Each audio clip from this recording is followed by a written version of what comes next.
लोकप्रिय सांसद भारतीय जनता पार्टी के सलेमपुर लोकसभा सीट पर प्रत्याशी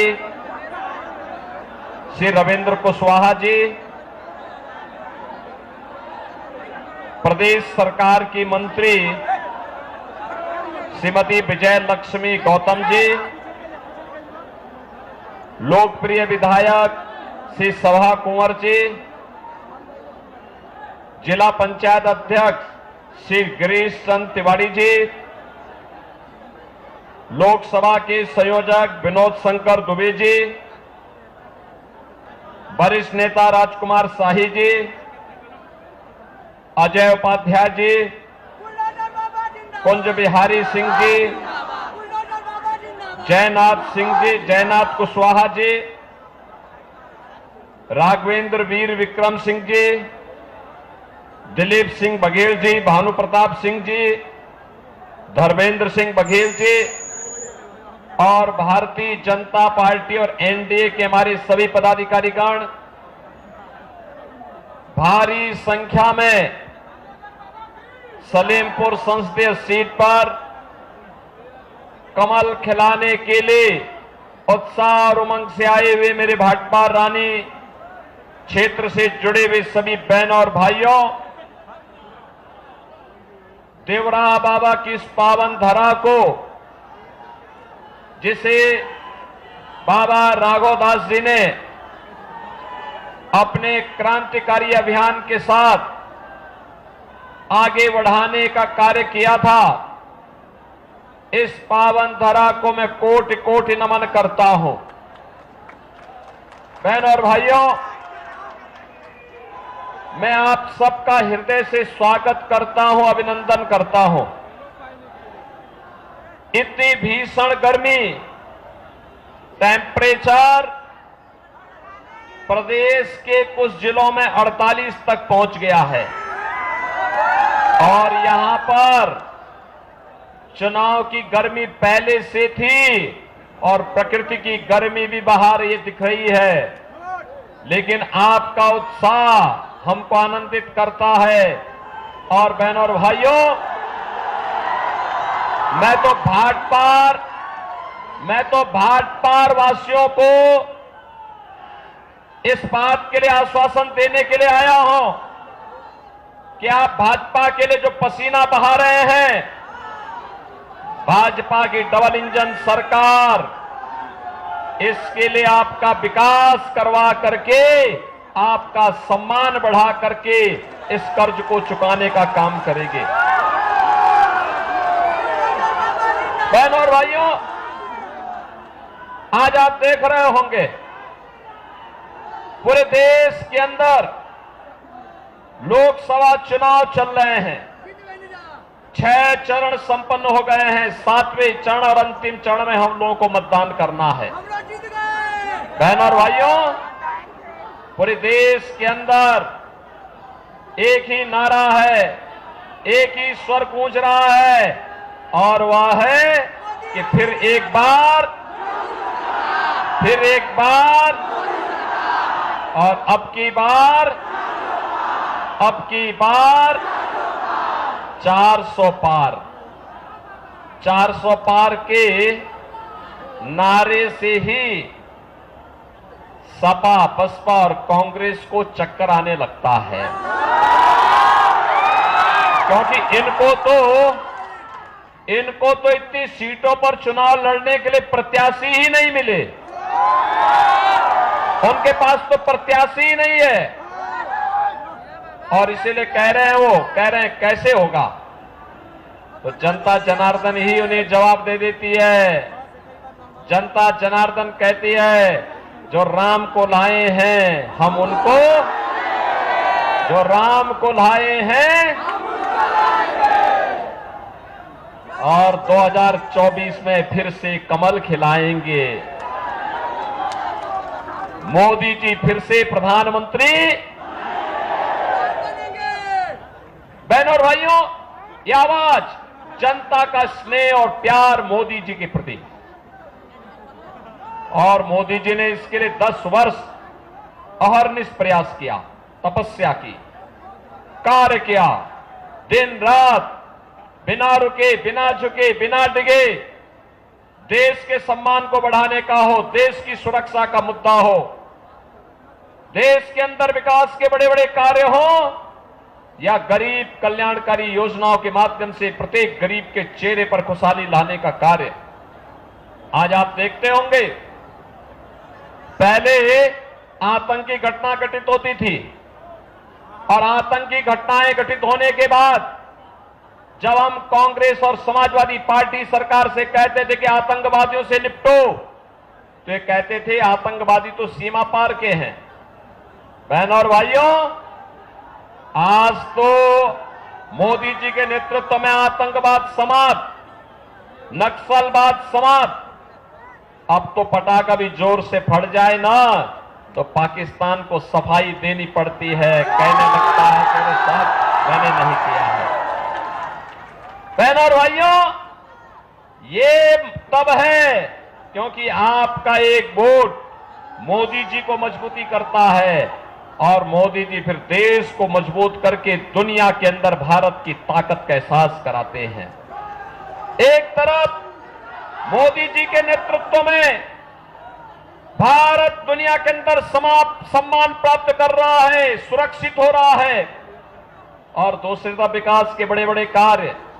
देवरिया में भी मेडिकल कॉलेज बनेगा, एक सपना था, आज बाबा देवराहा के नाम पर मेडिकल कॉलेज बन करके प्रारंभ हो गया है।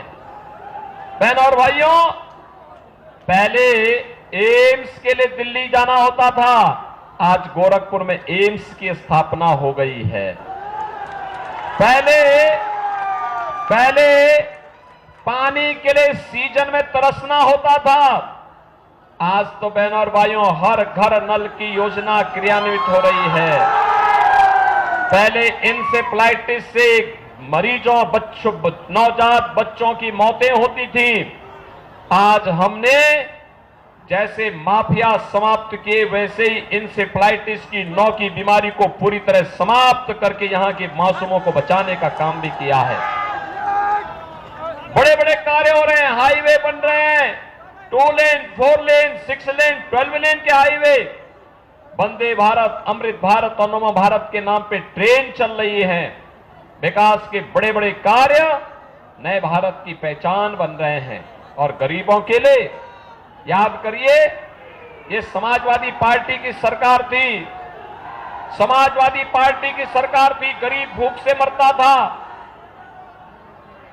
उपचार के भाव में दम तोड़ता था, रसोई गैस नहीं मिल पाती थी, गरीब बरसात में और सर्दी में ठिठुरने के लिए मजबूर होता था। आज बहनों और भाइयों, 80 करोड़ लोगों को भारत फ्री में राशन दे रहा है। 60 करोड़ लोगों को प्रतिवर्ष 5 लाख रुपए का मुफ्त में स्वास्थ्य का उपचार की सुविधा दे रही है। 12 करोड़ किसानों को किसान सम्मान निधि, 12 करोड़ घरों में शौचालय का निर्माण, 10 करोड़ गरीबों के घर में उज्ज्वला योजना का कनेक्शन और 4 करोड़ गरीबों के लिए प्रधानमंत्री मोदी जी ने आवास बनाए हैं। बहनों और भाइयों, मोदी जी की घोषणा है 4 जून को जब फिर एक बार मोदी सरकार बनेगी तो 70 वर्ष से ऊपर के प्रत्येक व्यक्ति के लिए फ्री में 5 लाख रुपए प्रतिवर्ष का आयुष्मान का कार्ड उपलब्ध करवाएंगे। मोदी जी की घोषणा है कि 4 जून को जब फिर एक बार भाजपा की सरकार बनेगी, मोदी सरकार बनेगी, तो बचे हुए गरीबों के मकान भी बन जाएंगे।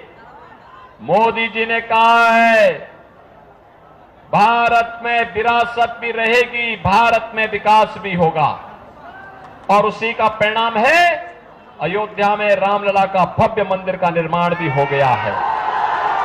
बहनों भाइयों, एक तरफ विरासत भी और विकास भी, सुरक्षा भी, सम्मान भी, गरीबों का उत्थान भी, और दूसरी तरफ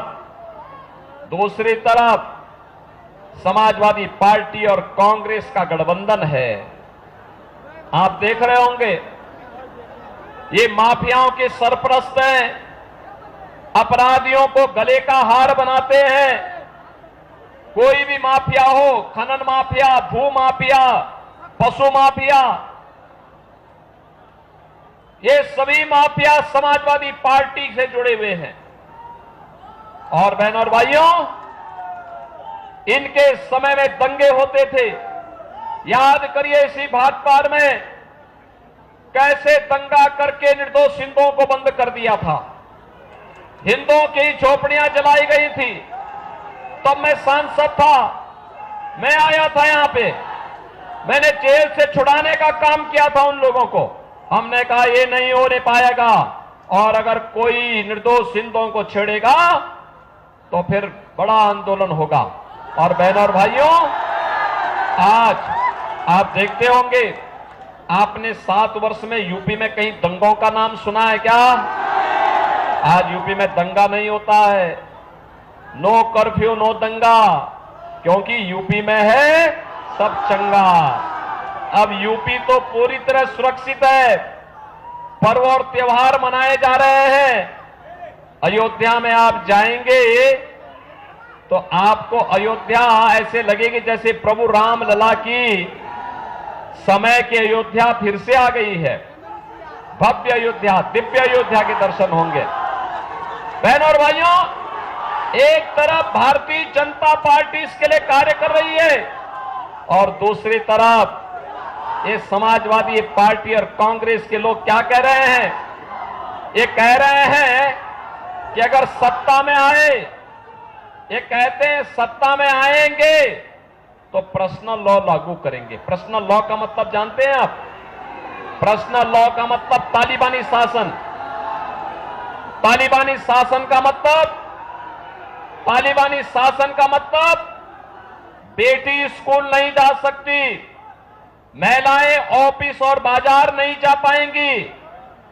ये कांग्रेस और समाजवादी पार्टी भारत का तालिबानीकरण करना चाहती है, और भारतीय जनता पार्टी घोषणा करती है भारत की व्यवस्था बाबा साहब भीमराव अंबेडकर के द्वारा बनाए गए संविधान से चलेगी। भारत की व्यवस्था किसी शरिया कानून से नहीं चल सकती है। हम पर्सनल लॉ फिर से लागू नहीं होने देंगे। इनका घोषणा पत्र, समाजवादी पार्टी और कांग्रेस का घोषणा पत्र कहता है कि सत्ता में आएंगे तो वरासत आएंगे। आप वरासत टैक्स के बारे में जानते हैं बहनों और भाइयों? वरासत टैक्स होता है, ये अमेरिका में लगता है। अमेरिका में संयुक्त परिवारों की परंपरा ना के बराबर है। हमारे यहां तो संयुक्त परिवार हैं, बाबा भी, दादी भी, मां भी, पिता भी, सब एक परिवार में एक साथ रहते हैं। लेकिन वहां पर ये परंपरा बहुत कम है। बहनों और भाइयों, हमारे यहां अगर बाप दादों ने कोई संपत्ति अर्जित की है तो अपने आप ही वो पुत्र के नाम पर आ जाती है। लेकिन कांग्रेस कहती है, समाजवादी पार्टी कहती है कि अगर सत्ता में आए तो सत्ता में आने पर वह वरासत टैक्स लगाएगी। वरासत टैक्स का मतलब आधी प्रॉपर्टी ये लोग ले लेंगे, और फिर उस प्रॉपर्टी में जैसे 4 घर का कमरे का कोई घर है, आपके ग्रैंडफादर ने, आपके दादा ने बना के दिया है। अब ये क्या कहेंगे? कहेंगे कि ये 4 घर का है, आधा घर आपको, यानी 2 कमरे आपको वरासत टैक्स में वापस करने पड़ेंगे। और फिर वहां पर किसी पाकिस्तानी, किसी बांग्लादेशी, किसी अफगानिस्तानी मुसलमान को बसा देंगे। क्या आप इसको स्वीकार करेंगे? क्या स्वीकार करेंगे क्या? बहनों और भाइयों, ये सपा और कांग्रेस का वरासत टैक्स, यह वरासत टैक्स, ये औरंगजेब का जजिया कर है। औरंगजेब मुगलों का सबसे क्रूर बादशाह हुआ था। उसने काशी में भगवान विश्वनाथ के मंदिर को क्षतिग्रस्त किया था। उसने मथुरा में भगवान कृष्ण की जन्मभूमि के मंदिर को क्षतिग्रस्त किया था। उसने हिंदुओं पे जजिया कर लगाया था और जजिया कर लगा करके उसने हिंदुओं से कहा था जजिया कर दो नहीं तो मुसलमान बनो। आज ये औरंगजेब की आत्मा कांग्रेस के अंदर घुस चुकी है, समाजवादी पार्टी के अंदर घुस गई है। बहनों और भाइयों, कोई शरीफ मुसलमान भी अपने पुत्र का नाम औरंगजेब नहीं रखता, क्योंकि औरंगजेब ने पहले अपने भाई की हत्या की, फिर अपने बाप को जेल के अंदर बंद कर दिया था। बहनों और भाइयों, औरंगजेब का बाप शाहजहां कहता है अपने पुत्र के बारे में कि तुझ जैसा कमबख्त पुत्र किसी को पैदा न हो, तूने जीते जी मुझे एक एक बूंद पानी के लिए तरसाया है। इससे अच्छे तो हिंदू हैं, अपने बड़े बुजुर्गों का सम्मान करते हैं और मरने पर उनको श्राद्ध और तर्पण के माध्यम से जल देने का काम करते हैं। बहनों और भाइयों, ये औरंगजेब की आत्मा ये समाजवादी पार्टी और कांग्रेस के अंदर घुस गई है। हमें औरंगजेब को फिर से जिंदा नहीं होने देना है और इसीलिए मैं आज आपके पास आया हूं। इसीलिए हम लोग आए हैं। इस जितने भी लोग हैं, कांग्रेस, समाजवादी पार्टी, बहुजन समाजवादी पार्टी, ये लोग भारत के मूल्य और आदर्शों के विरुद्ध आचरण कर रहे हैं, भारत की आस्था के साथ खिलवाड़ कर रहे हैं, भारत की सुरक्षा के साथ खिलवाड़ कर रहे हैं। और इसीलिए मेरी आप सबसे अपील है, श्री रविंद्र कुशवाहा आपके लोकप्रिय सांसद हैं, सवा कुंवर उनके साथ में विधायक हैं, श्रीमती विजय लक्ष्मी गौतम सलेमपुर से विधायक भी है और साथ साथ प्रदेश सरकार की मंत्री भी है। और मेरी आप सबसे अपील होगी, आपका आशीर्वाद एक बार फिर से कमल चुनाव चिन्ह पर रविंद्र कुशवाहा को प्राप्त हो। बहनों और भाइयों, रविंद्र कुशवाहा को जो वोट आपका मिलेगा, जो वोट आपका रविंद्र कुशवाहा को प्राप्त होगा कमल चुनाव चिन्ह पर, वह वोट सीधे मोदी जी के पास जाएगा और फिर एक बार मोदी सरकार बनाने में योगदान देगा। बनाएंगे, बनाएंगे। भाई वो बेटी, वो एक बच्ची है, वो फोटो लेके खड़ी है, उसको अंदर यहां मंच से बुला दो।